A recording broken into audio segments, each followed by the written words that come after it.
WrestleMania has come and gone, Cronus, and we are a bit late recording this, but better late than never, as they say. A week removed, but time for the dust to settle. Yeah, it's been a long WrestleMania week, hasn't it? There's been lots of dust. Yeah, lots of dust to settle. I think I watched live wrestling for 10 days in a row. 3 a.m. finishes at least, so nice to be back to normality. But we're going to have a quick chat about what we thought of WrestleMania, the Raw after, and the SmackDown after, seeing as it's now past.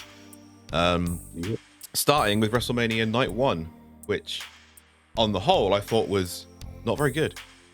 No, I really liked Fatu and LA Knight's match. That was really fun. Yeah. And the main event saved the night. But yeah. Otherwise, it was pretty mid. It was, yeah. Yeah, it was. Felt like there was no urgency. It felt, the build going in wasn't great for some of the matches. Yeah. We're not going to go over match for match, move for move, but just some key points on WrestleMania Night 1, starting with Jey Uso versus Gunther. I thought we all knew what was going to happen here.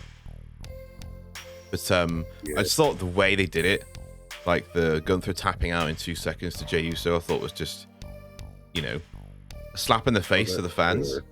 Yeah, what is that? Yeah, bizarre. We all knew Jey was going to win, so we were kind of, at the stage of almost accepting that was going to happen. And they went and did that. We were firm past denial into acceptance, and then they made it even worse. Yeah, exactly. And we were asking ourselves, what does Gunther do after? And he's been suspended now because he choked out Pat McAfee on Raw. Just try and kill the commentators. Yeah. So I think what we're going to do here is we're going to kind of go over what happened briefly and then tie it into what happened on Raw/SmackDown, so we can kind of maybe group this all together. So Jey Uso becomes the World Heavyweight Champion. Gunther takes out Pat McAfee on Raw. He's suspended. And Jey Uso had a celebration on Raw where we saw the return of Sami Zayn. Yeah, a little tease. Yeah, as well. Yeah, everyone saw it. Sami Zayn looking at Jey Uso with a hint of jealousy, maybe. So, see where that goes. I'd be okay with a Sami Zayn heel turn, but I'd like them to do it in time for him to turn back babyface so we can win the Rumble next year. So, I'm fine with that if that's the direction they take. See. And then we had, like you said, I want to talk about LA Knight, Jacob Fatu, because I felt like that was the first match where it really kind of felt like WrestleMania. Yeah, it was a great match. Yeah. Probably went how most people thought it would. Yep. I think it was probably a case of Occam's razor with this one, in that the simplest solution is often the best. Because I think, I was trying to overcomplicate it by saying LA Knight's going to retain because Solo's going to interfere, etc. Whereas, Fatu just beating LA Knight clean was the reasonable and most likely outcome, and that's what happened. Yep. And I was hoping for it. But honestly, I wasn't expecting that good a match. I don't know why, but it was great. Yeah, it was. It was fine. I thought. I thought it was probably helped by how poor the rest of the matches were. Probably stood out a bit more. Okay. But following that on SmackDown, we had obviously Jacob Fatu with another interaction with LA Knight, which brought out Drew McIntyre, which then brought out Damian Priest. So I saw people get frustrated that Priest is still with McIntyre, but I think this is just something for McIntyre to do until Randy Orton Cena's finished. And Fatu's probably gonna, if this goes to a fatal 4-way, Fatu's probably gonna pin Priest or LA Knight. So I don't mind McIntyre being involved in this, part-time. Yeah, I'm up for McIntyre mixing up with Fatu. So definitely up for seeing that. Exactly. Yeah, and as much as we're probably not going to get a one-on-one because both guys need protecting at the moment. They'll be mixing it up in the ring. It'll be great. Maybe that'll happen at Backlash, which is in 2 weeks, believe it or not. A little break then. Yeah, a little break. What else happened on night one? on the very forgettable night one. Jade Cargill. Yeah. But I think Um, it was probably any other match with any heat to it on the night, wasn't it? well, yeah, it had good heat going in. The match itself just felt too short. Yeah, it was a bit forgettable, Yeah, but then the rest of the night was as well, to be honest. exactly. Yeah. Yep. Still going on by the looks of it. Well, yeah, it was too short, but yeah, it's not over. Jade Cargill obviously had a match with Tiffany Stratton saying Naomi's out the way, and we all know what that means. Not out of the way. Yeah. Naomi came out and did some very strange gyrating on Jade. And yeah, they're still going, and I fully expect Bianca to be fully involved in this now as well once she's healed up from her broken fingers. Yeah. But yeah, again, the match was okay. It just didn't. I think it could have been better. And then we had. Go on, yeah. Oh, sorry, I was just going to say we had El Grande Americano versus Rey Fenix, which was supposed to be Rey Mysterio. And I saw people complaining that, you know, this wasn't as good as it could have been, or Rey Fenix is losing already. But, you know, it was a last minute change, wasn't it? We have to kind of allow for that. And obviously, Grande Americano was supposed to win the original match. So. And it wasn't a clean win. He used the metalhead. Yeah, exactly. So, you know, I think in these situations, I can't really have a go at them because, you know, they're working with quick turnarounds and they have to kind of get something done very, very quickly and put it on WrestleMania. So I thought the match was fine. Could have been better, obviously. But if this was the plan all along, I'm sure it would have been better. And I'm sure Phoenix would have won. So I had no problem with the match. I think, yeah, if it was Rey Mysterio, that would have felt more like a WrestleMania match. But yeah, I didn't have any problems with this. And Grande Americano, how you feeling? I really like it. I like the gimmick. I think it's great. Yeah, it is brilliant. It's funny. It's funny, yeah. It's just a bit of tongue-in-cheek humor, isn't it? Yeah, it's not that disrespectful, I don't think. No, I don't think so. Just you know, I mean, people have been pretending to be luchadors since the dawn of time in wrestling. We've seen it. We've seen it before, lots of times. Yeah, it plays into his character of being. He is a bit of a cowardly character, but it also shows how good he is in ring. So, I mean, if it is Chad Gable, that is. If it is Chad Gable, still, I'm still not convinced. But jury's out. Yeah, we'll see. Tiffany Stratton versus Charlotte Flair. Yeah. I saw many extremes on social media. I saw this was amazing to this was absolutely terrible. I didn't really enjoy it, to be honest. Thought it was a bit clunky. I didn't think it was amazing or terrible. No, it's just kind of there, wasn't it? Yeah.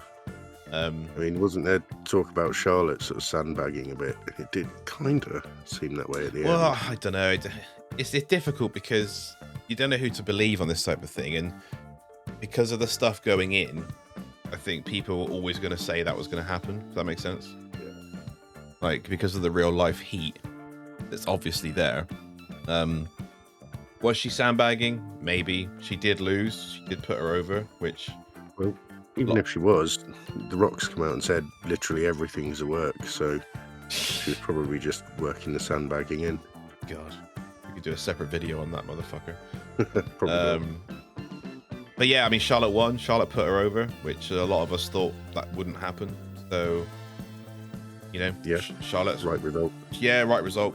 That's all we cared about in this one. Charlotte wasn't on SmackDown either, so maybe she was just brought back to give Tiffany a big moment at WrestleMania. I think Tiffany needs to do some kind of recovery now because I don't think she's looked very good during WrestleMania season. So, well, on to Nia now by the looks of it. Oh God, yeah, Nia Jax. Does it make sense? Yeah, probably, because Nia lost the title to a cash-in and never really had a follow-up, I don't think. No, not much of one. So I guess does it make sense? Yes. Am I interested? Not really. Because it's kind of something we've kind of done. They did it for so long Nia and Tiffany. Yeah. It just, didn't really do it for me. But once that's out of the way, then we can move forward into the summer of Tiffany with hopefully some NXT talent, perhaps. Be nice. Yeah. What else did we have? We had the New Day. The New Day versus the War Raiders, which was might be the letdown of the night, actually. Yeah, I think so. Yeah, because the match probably shouldn't have been on WrestleMania, given the TLC match we had on SmackDown. Insane. That was insane. More on that in a second. I thought the match was just like, it was bad. I don't know. It was nothing, was it? Well, we thought the only reason they could be possibly putting this on WrestleMania is if Big E's going to come out and sort of maybe turn with the New Day. Yeah. To help them win, but no, they just won. They just won, yeah, and that was it. And it's just like, what the hell? And, we were watching it and thinking, is that it? Is there anything else? Yeah, literally. Yeah, it's just, and then the fades to black and you're like, oh, okay. Well, that's shit. And the War Raiders, man, I've got to say this. They might be the least over babyface tag team I've ever seen.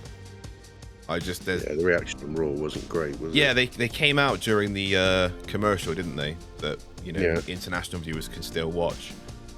And oh my god, you could hear, like, what do they say? You could hear a mouse fart. It was so quiet because no one cares. And I feel bad because I used to really like them in NXT, and I think they're great wrestlers and I think they're a good tag team, but no one cares. I think maybe the gimmick is just, maybe it's not the era for that kind of gimmick anymore. People just don't respond to it. They are sort of moving away from being actual Vikings to just being big hairy dudes, but at least they're not the Viking experience anymore.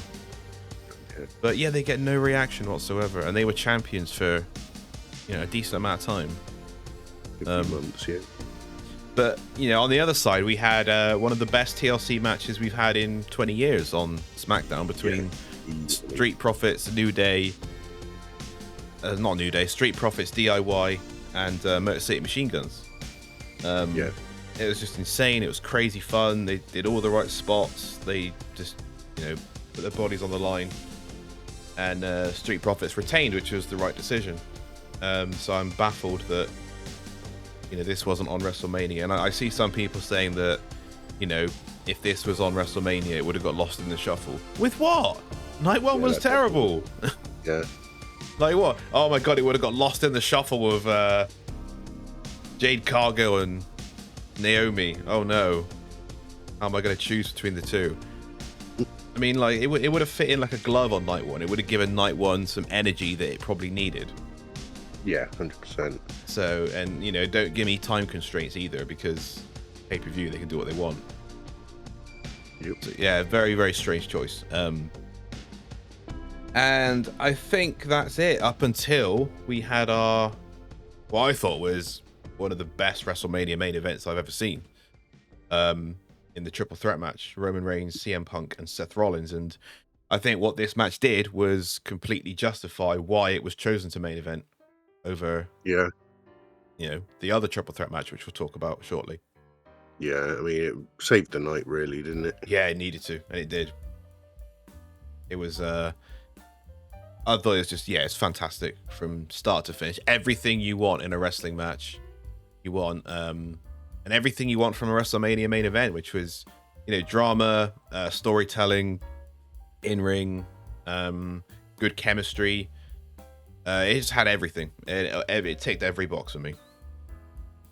Yeah, can't really say much more than that.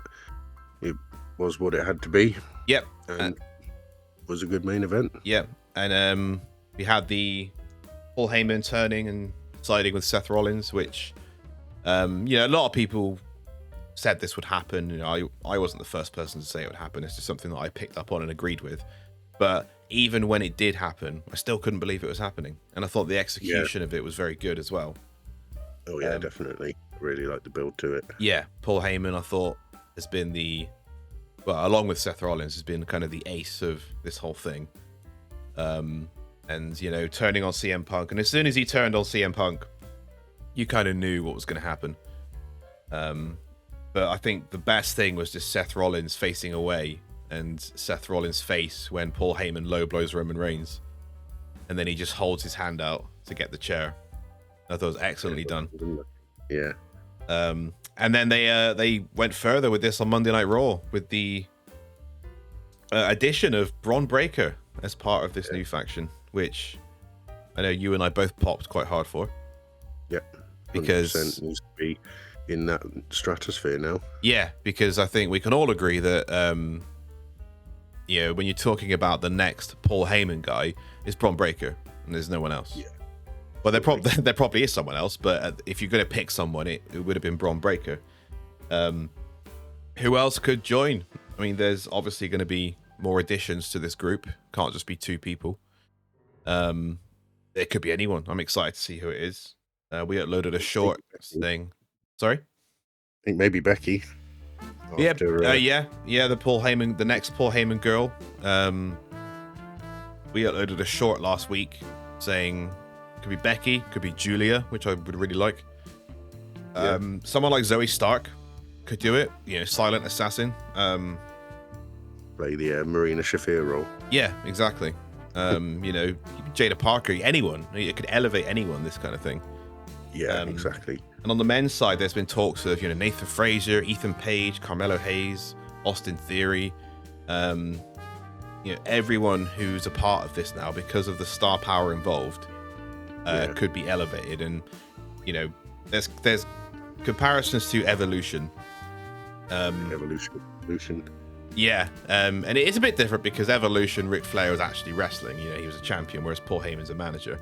But in terms of what Evolution tried to do, which is elevate Randy Orton and Batista, did successfully. Oh yeah, exactly. Yeah, 50 world titles between all members of Evolution. Can you believe that? 50. I can. Yeah. It's bonkers stuff, I believe. Yeah, 50 world titles between the 4 of them. So Evolution succeeded in what it meant to do by elevating Randy Orton and Batista into long-term main event guys. So that's the comparison I want to see with this. Yeah. All they need to do is copy and paste. Exactly. Essentially what they did with Evolution. Yeah, build them slowly. Evolution, I think, is the greatest stable of all time in WWE. Up there with the Shield, those 2. But I'm excited to see who joins, when they join, what they call the faction. I want to hear from Bron Breakker next Monday, so I'm excited. And it ended WrestleMania Night 1 on a high.